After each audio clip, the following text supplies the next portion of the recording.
క్రీస్తునందు సహోదరులారా, ప్రభువైన యేసుక్రీస్తు నామములో హృదయపూర్వక వందనాలు. వాక్యం చదువుకొని ప్రార్థన చేసుకున్న తర్వాత పాఠంలోకి వెళ్దాం. 1 దశలోనిక 4వ అధ్యాయం 14వ వచనం. ముందుగా 13వ వచనం చూస్తే, సహోదరులారా, నిరీక్షణ లేని ఇతరుల వరే మీరు దుఃఖపడకుండా నిమిత్తము నిద్రించుచున్న వారిని గూర్చి మీకు తెలియకుండా నాకు ఇష్టము లేదు. ప్రార్థన చేసుకుందాం.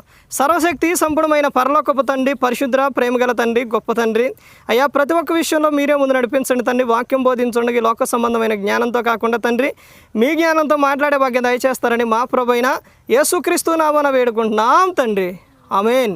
ప్రభువైన యేసుక్రీస్తు నామములో హృదయపూర్వక వందనాలు. యెహోవా తండ్రి కుమారుడు యేసుక్రీస్తు ప్రభువారు ఈ లోకానికి వచ్చిన తర్వాత ఆయన చెప్పిన మాట చాలా ప్రాముఖ్యమైంది. ముందుగా మనం గ్రంథంలోకి వెళ్ళి చూస్తే అంశం సమాధుల గురించి మరి కొన్ని విషయాలు చెప్పాలని నేను అనుకుంటున్నాను. మరి ఇక్కడ చూస్తే సమాధుల గురించి ఏమని చెప్తున్నారు, ఏమని ఉందని చూస్తే, మనిషి భూమి మీదకి వచ్చిన తర్వాత వాళ్ళు జీవించిన సంవత్సరాలు అవన్నీ కూడా ఎలా ఉన్నాయో, మరి ఆ తర్వాత వాళ్ళు మరి కొన్ని రోజుల పాటు ఈ భూమి మీదకి వచ్చిన ప్రతి ఒక్క వ్యక్తి కూడా ఎవరో కూడా శాశ్వతంగా అనేది ఎవరో కూడా భూమి మీద ఉండరు. వాళ్ళు కొంతకాలం మాత్రం ఇక్కడ ఉండి తర్వాత వాళ్ళు మరణిస్తారు. మరణించిన తర్వాత వాళ్ళని తీసుకెళ్ళి మరి ఏం చేస్తారనంటే సమాధి అనేది చేస్తారు. ఇక్కడ సమాధి చేసిన తర్వాత మరి ఆ సమాధుల్లో ఉన్న వ్యక్తులు మరలా ఎప్పుడు లెగుస్తారు అని చూస్తే ఇక్కడ ఏమని చెబుతున్నారు, 1 దశలోనిక 4వ అధ్యాయం 13వ వచనంలో, సహోదరులారా, నిరీక్షణ లేని ఇతరుల వలె మీరు దుఃఖపడకుండా నిమిత్తము నిద్రించుచున్న వారిని గూర్చి మీకు తెలియకుండా నాకు ఇష్టం లేదు అని చెబుతున్నారు. అపోస్తలుడైన పౌలు గారు చెబుతున్నారు. ఆ తర్వాత యేసు మృతి పొంది తిరిగి లేచినని మనము నమ్మిన ఎడల అదే ప్రకారము యేసునందు నిద్రించిన వారిని దేవుడు ఆయనతో కూడా వెంటబెట్టుకొని వచ్చును. దేవుడు యేసుక్రీస్తు ప్రభువారు ఆయన వచ్చేటప్పుడు వీళ్ళందరూ కూడా ఈ సమాధులు అనేది ఏమవుతాయి అంటే తెరవబడతాయి. సమాధులు ఎంత ఇదిగా నువ్వు చేసినా కానీ, నాయన ఎన్ని అలంకరణలు చేసినా కానీ, యేసుక్రీస్తు ప్రభువారు వచ్చేటప్పుడు ఆ సమాధులన్నీ కూడా పగిలిపోతాయి. ఆ సమాధులు అనేది అవి మొత్తం కూడా పగిలిపోయి ఆ తర్వాత అందులో ఉన్న వ్యక్తి పైకి లేస్తారు. పైకి లేచి ఆ తర్వాత యేసుక్రీస్తు ప్రభువారు ఆయన దగ్గర ఉన్న ఆత్మలు, ఎవరి ఆత్మ అయితే ఉందో వాళ్ళందరూ కూడా భూమి మీదకి వచ్చి ఈ సమాధుల్లో నుంచి లేపబడిన ఆ వ్యక్తికి ఆ శరీరం అనేది మరి వచ్చేసి తర్వాత ప్రాణం అనేది వచ్చేసి వాళ్ళు ఆ తర్వాత యేసుక్రీస్తు ప్రభువారి ఎదుట నిలబడతారు. ఎంత వీధిగా ఉంటుంది. ఆ తర్వాత అది 2వ మరణం అని చెబుతున్నారు. ఆ తర్వాత ఇక్కడ ఏమని చెప్తున్నారు, మేము ప్రభు మాటను బట్టి మీతో చెప్పునేది ఏమనగా, ప్రభు రాకడ వరకు సజీవమై నిలిచి ఉండు మనము నిద్రించిన వారి కంటే ముందుగా ఆయన సన్నిధి చేరము. ఆర్భాటంతోనూ ప్రధాన దూత శబ్దంతోనూ దేవుని బోరతోనూ పరలోకము నుండి ప్రభు దిగివచ్చును.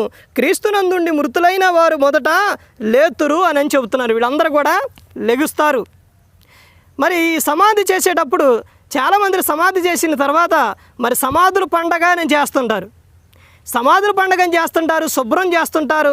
ఆ తర్వాత ఆ సమాధి దగ్గర తీసుకొచ్చి సమాధి చేసిన తర్వాత టీ కానీ లేకపోతే ఆయనకి ఏదైతే ఇష్టమో బ్రతికున్నప్పుడు అవన్నీ తీసుకొచ్చి అక్కడ పోస్తుంటారు. ఇప్పుడు సమాధి ఉంది, ఆ సమాధి చేశారు, నువ్వు టీ తీసుకొచ్చి ఆడ పోసినా లేకపోతే ఏమైనా తీసుకొచ్చి మాంసం కూర లేదా మంచి మంచి వంటకాలు వండి పెట్టినా ఆ వ్యక్తి లేచి తింటడా? మరి ఏంటి అజ్ఞానం, మూఢనమ్మకం? ఒకసారి ఆలోచించండి. నువ్వు సమాధులు శుభ్రం చేసినా లేకపోతే తీసుకొచ్చి అక్కడ ఏమైనా పెట్టినా, నువ్వు పుట్టువులు కాడ ఏదైనా పెట్టినా వాళ్ళు ఎవరో కూడా తినరో. వాళ్ళు మరలా ఎప్పుడు లెగుస్తారు అని అంటే యేసుక్రీస్తు ప్రభువారు వచ్చేటప్పుడే లెగుస్తారు. అంటే సమాధి చేయబడిన వ్యక్తికి తర్వాత దేవునితో ఆ దేహంతో అవసరం ఉంది. అంటే ఈ భూమి మీద నివసించిన సంవత్సరాలు వాని క్రియల చొప్పున ప్రతి వాళ్ళు కూడా లెక్క అనేది చెప్పాలి. అదే 2వ మరణం.